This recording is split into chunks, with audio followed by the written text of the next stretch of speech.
Faith bajó las escaleras y se metió en su coche. El calor en el interior era insoportable y abrió las dos ventanas.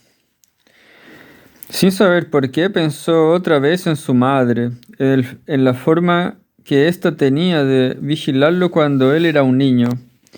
Cuando puso el coche en marcha, uno de los niños albinos se levantó y se quedó mirando. Faith le sonrió y lo saludó con la mano. El niño dejó caer la pelota y se cuadró como un militar. Al enfilar el coche para salir del motel, el niño se llevó la mano derecha a la visera y se mantuvo así hasta que el coche de Faith se perdió hacia el sur.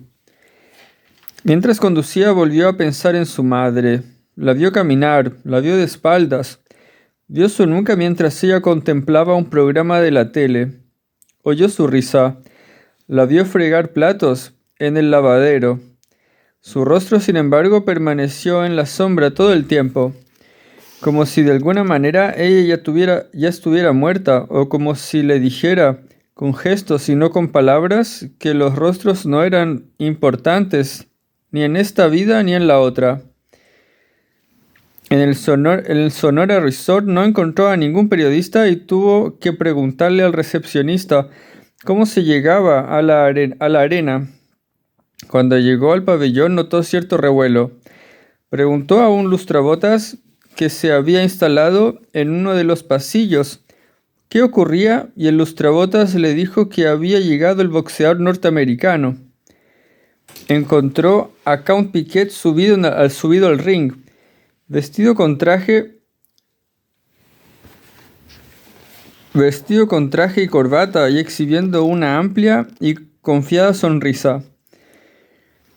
Los fotógrafos disparaban sus cámaras y los periodistas que rodeaban el ring lo llamaban por su nombre de pila y le soltaban preguntas. ¿Cuándo crees que vas a luchar por el título? ¿Es verdad que Gis Brentwood te tiene miedo? ¿Cuánto has cobrado por venir a Santa Teresa? ¿Es cierto que te casaste en secreto en Las Vegas? El apoderado de Piquet estaba a su lado. Era un tipo gordo y bajito y era él quien contestaba a casi todas las preguntas. Los periodistas mexicanos que se dirigían a él en español y lo llamaban por su nombre. Sol, señor Sol. Y el señor Sol les contestaba en español y en ocasiones él también llamaba por sus nombres a los periodistas mexicanos. Un periodista norteamericano, un tipo grande y de cara cuadrada, le preguntó si era políticamente correcto traer a Piquet a pelear a Santa Teresa. ¿Qué quiere decir políticamente correcto?, le preguntó el apoderado. El periodista iba a contestar, pero el apoderado se le adelantó. El boxeo, dijo, es un deporte y el deporte, como el arte, está más allá de la política. No mezclamos deporte con política. Ralph. Un periodista mexicano.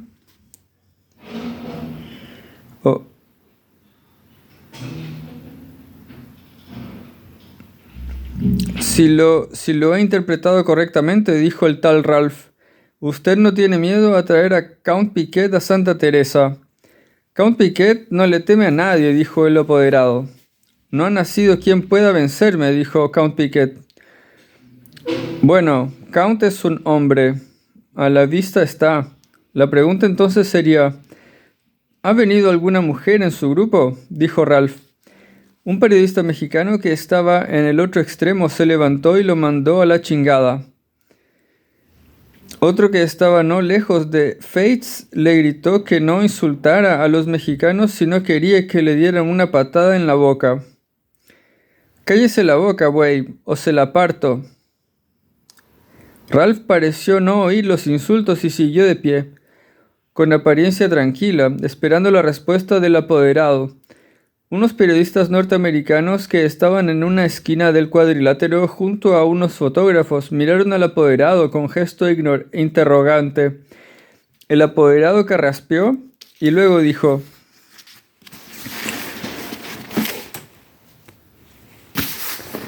No ha venido ninguna mujer con nosotros. Ralph, usted ya sabe que nunca viajamos con mujeres. Ni siquiera la señora Alberson. El apoderado se rió y algunos periodistas lo secundaron.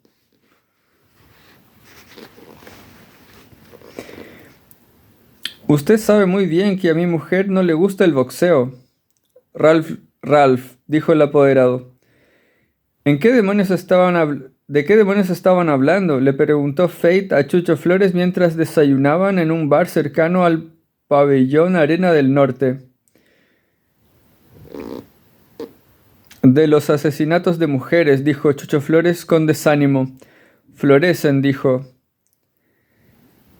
Cada cierto tiempo florecen y vuelven a hacer noticia a los periodistas y los periodistas hablan de ellos.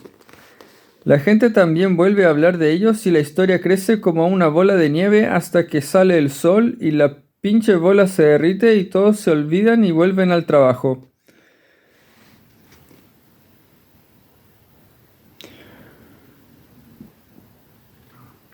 ¿Vuelven al trabajo?, preguntó Fate.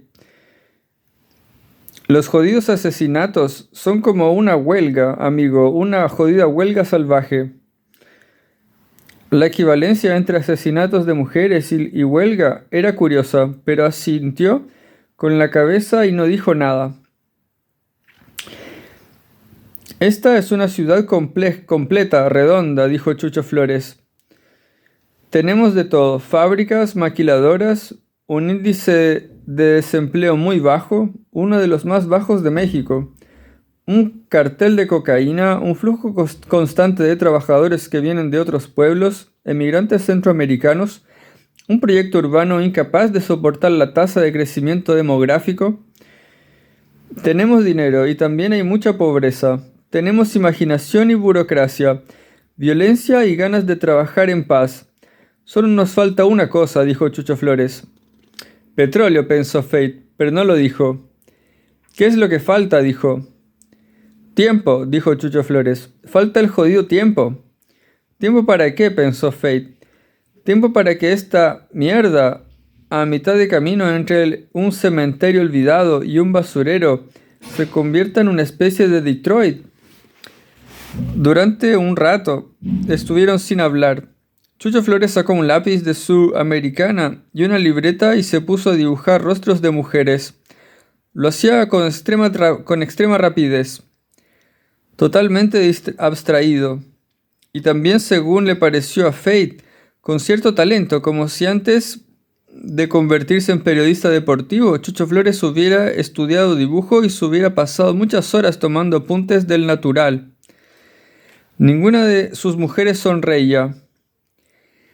Algunas tenían los ojos cerrados, otras eran viejas y miraban a los lados, como si esperaran algo o alguien acabara de llamarlas por su nombre. Ninguna era bonita. «Tienes talento», dijo Fate cuando Chucho Flores acometía su séptimo retrato. «No es nada», dijo Chucho Flores. Después, básicamente porque seguir hablando del talento del mexicano le producía cierto embarazo, le preguntó por las muertas. La mayoría son trabajadoras de las maquiladoras, muchas jóvenes y de pelo largo. Pero eso no es necesariamente la marca del asesino. En Santa Teresa casi todas las muchachas llevan el pelo largo, dijo Chucho Flores. ¿Hay un solo asesino?, preguntó Fate. Eso dicen, dijo Chucho Flores sin dejar de dibujar. Hay algunos detenidos. Hay algunos casos solucionados. Pero la leyenda quiere que el asesino sea uno solo y además inatrapable. ¿Cuántas muertas hay? No lo sé, dijo Chucho Flores. Muchas, más de 200. Fate observó cómo el mexicano empezaba a esbozar su noveno retrato. Son muchas para una sola persona, dijo. Así es, amigo, demasiadas incluso para un asesino mexicano. ¿Y cómo las matan?, preguntó Fate. Eso no está nada claro. Desaparecen, se evaporan en el aire visto y no visto, y al cabo de un tiempo aparecen sus cuerpos en el desierto.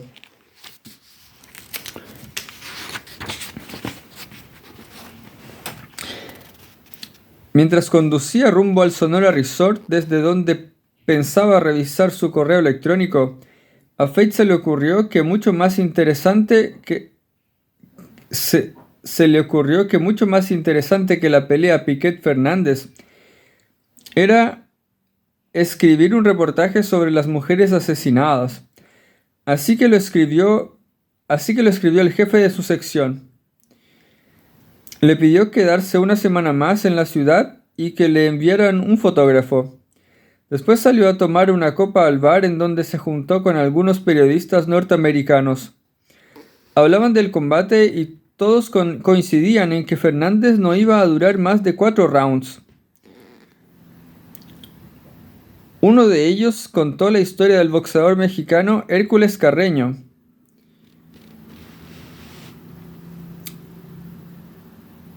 Era un tipo que medía casi 2 metros, algo nada usual en México, donde la gente más bien es bajita. Este Hércules Carreño, además, era fuerte, trabajaba descargando sacos en un mercado o en una carnicería, y alguien lo convenció para que se dedicara al boxeo.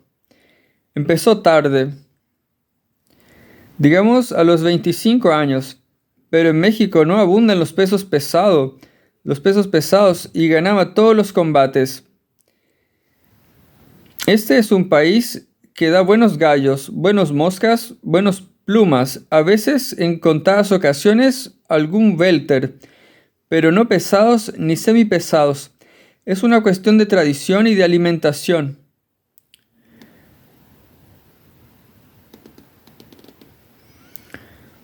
Una cuestión de morfología.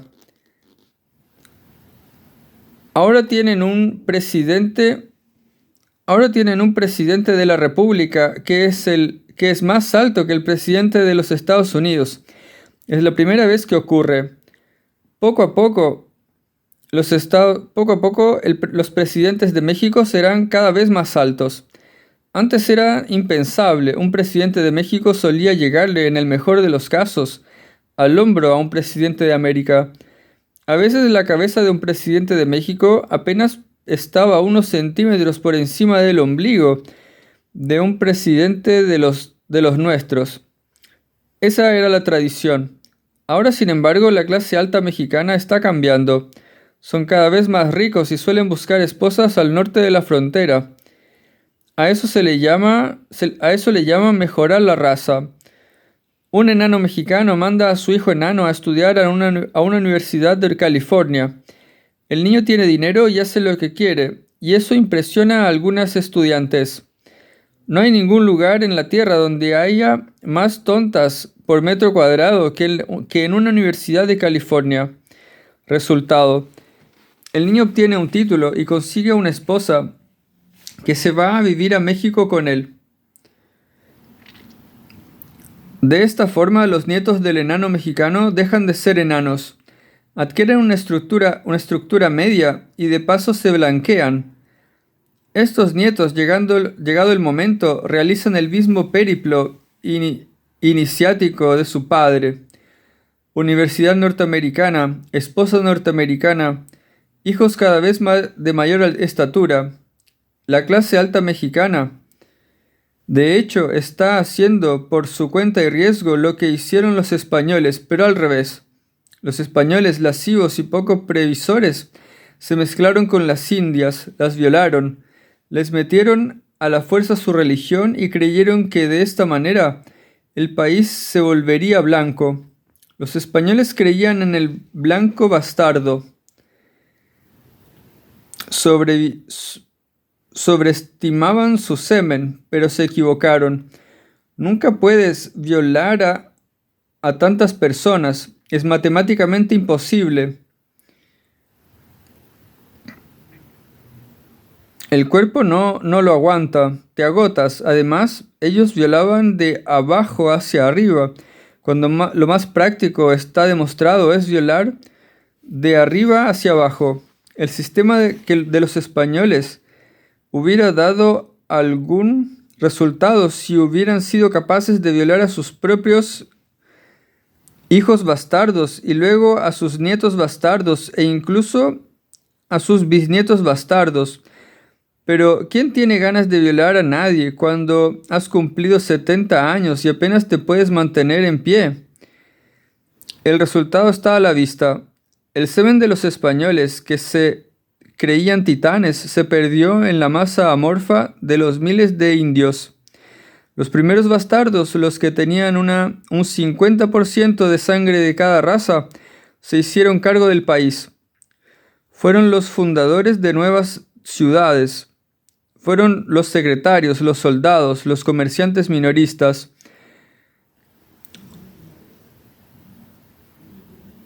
Los fundadores de nuevas ciudades. Y siguieron violando, pero el fruto ya desde entonces comenzó a decaer. Pues las indias que ellos violaron dieron a luz mestizos con un porcentaje aún menor de sangre blanca.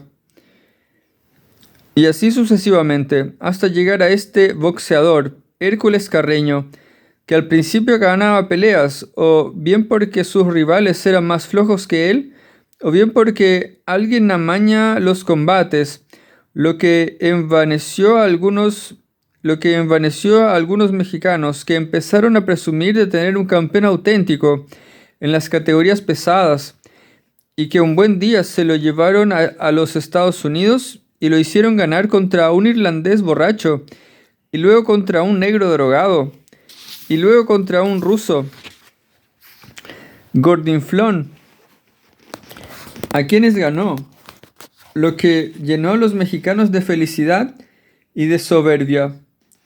Ya tenían pues a su campeón paseándose por los grandes circuitos, y entonces pactaron una pelea contra Arthur Ashley de Los Ángeles.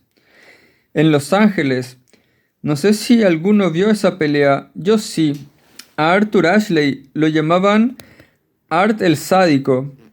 El mote se lo ganó en esa pelea. Del pobre Hércules Carreño no quedó nada. Ya desde el primer round se vio que aquello iba a ser una carnicería. Art el Sádico boxeaba tomándose todo el tiempo del mundo, sin ninguna prisa, buscando el sitio exacto donde colocar sus ganchos, haciendo rounds monográficos. El tercero dedicado únicamente al rostro, el cuarto dedicado únicamente al hígado. En fin, bastante hizo Hércules Carreño aguantando hasta el octavo round. Después de aquella pelea aún combatió en plazas de tercera categoría. Se caía al segundo round casi siempre. Después buscó trabajo como vigilante de discoteca, pero estaba tan sonado que ningún trabajo duraba más de una semana. Nunca más volvió a México. Tal vez hasta había olvidado que era mexicano. Los mexicanos, por supuesto, lo olvidaron a él. Dicen que se dedicó a la mendicidad y que un día murió bajo un puente. El orgullo de las categorías pesadas mexicanas, dijo el periodista. Los demás se rieron y luego todos pusieron cara de circunstancias. 20 segundos de silencio para recordar al infortunado Carreño. Los rostros repentinamente serios provocaron en Fate la sensación de un baile de máscaras. Por un brevísimo instante le faltó el aire. Vio el piso vacío de su madre. Tuvo la premonición de dos personas haciendo el amor en una habitación que daba pena. Todo al mismo tiempo. Un tiempo definido por las palabras climatérico. ¿Tú qué eres? ¿Un publicista del Ku Klux Klan?, le preguntó Fate. Bueno. Otro negrata susceptible, dijo el periodista. Fate trató de acercarse a él y darle al menos un puñetazo. Ni sonar con una bofetada, pero los periodistas que rodeaban al que había contado la historia se lo impidieron. Es solo una broma, oyó que decía alguien. Todos somos americanos. Aquí no hay nadie del clan. O eso creo. Luego oyó más risas. Luego se calmó y se fue a sentar solo en un rincón del bar. Uno de los periodistas que había estado escuchando la historia de Hércules Carreño se acercó a él y le tendió la mano. Chuck Campbell del Sport Magazine de Chicago. Fate estrechó su mano y le dijo su nombre y el nombre de su revista. Oí que había matado a vuestro corresponsal, dijo Campbell. Así es, dijo Fate. Un asunto de faldas, supongo, dijo Campbell. No lo sé, dijo Fate.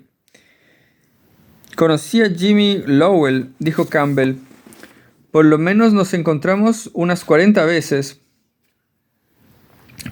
Que es más de lo que puedo decir de algunas amantes e incluso de alguna esposa. Era una buena persona, le gustaba la cerveza y le gustaba comer bien. Un hombre con mucho trabajo, decía. Tiene que comer mucho y la comida tiene que ser de buena calidad.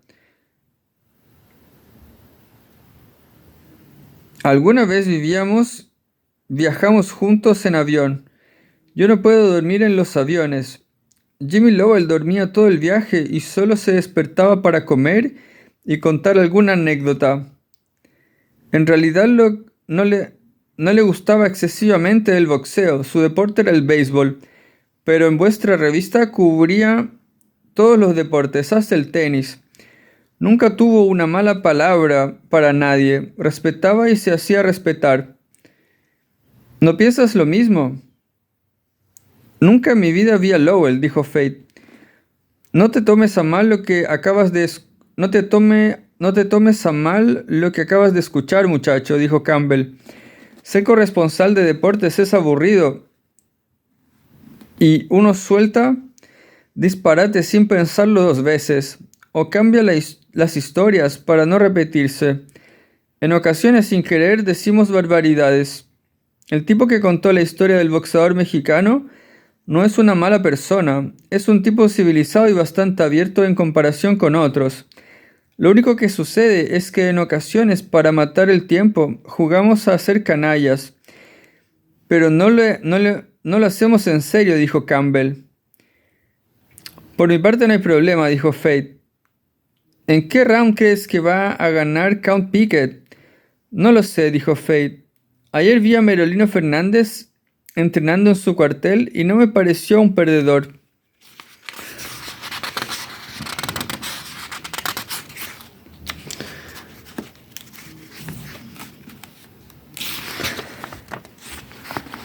Caerá antes del tercero, dijo Campbell. Otro periodista le preguntó dónde estaba el cuartel de Fernández. No muy lejos de la ciudad, dijo Fate. Aunque la verdad es que no lo sé. No fui solo, me llevaron unos mexicanos. Cuando Fate volvió a encender el ordenador, encontró la respuesta de su jefe de sección. No había ni interés ni dinero para llevar adelante un reportaje como el que proponía.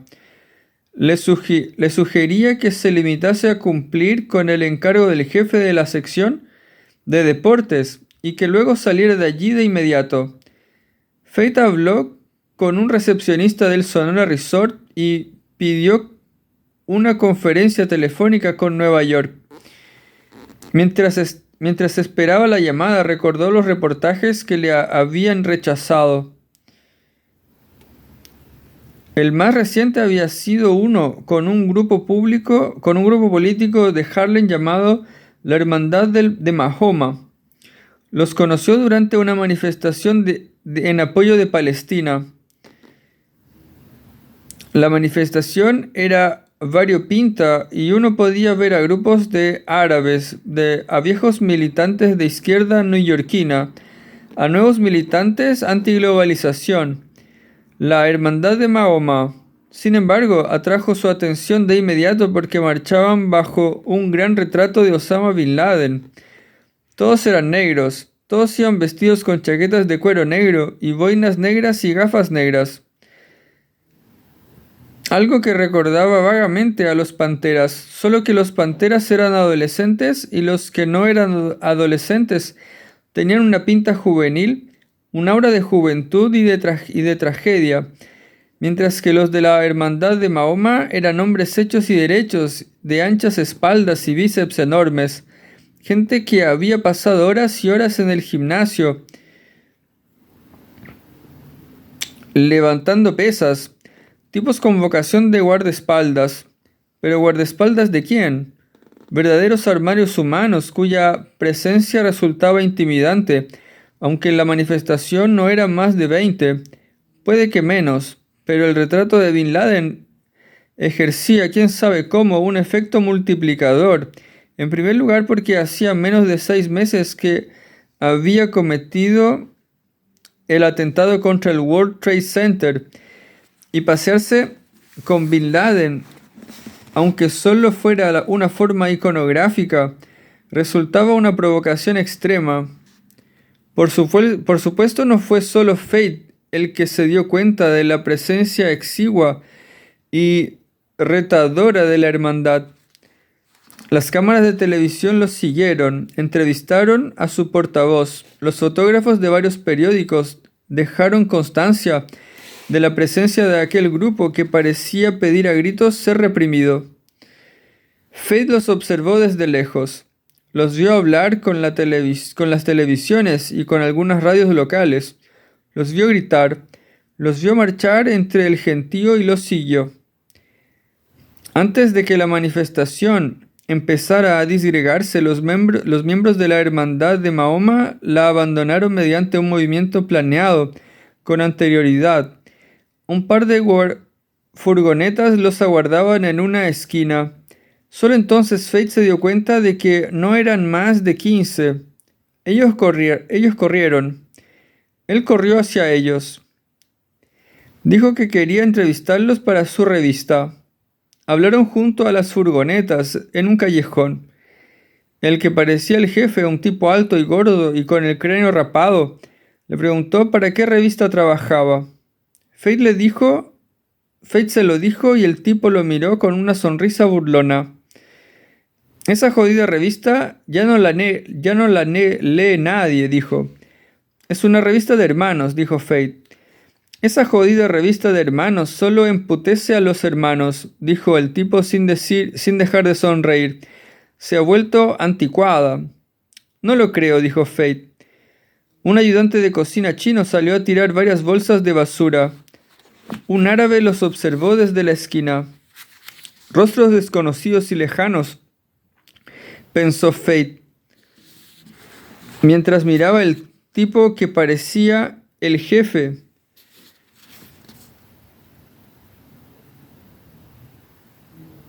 El jefe, pensó Fate, mientras el tipo que parecía el jefe le decía una hora, una fecha, un lugar del Bronx donde se verían al cabo de unos días. Fate no faltó a la cita. Lo aguardaban 3 miembros de la hermandad y una furgoneta negra.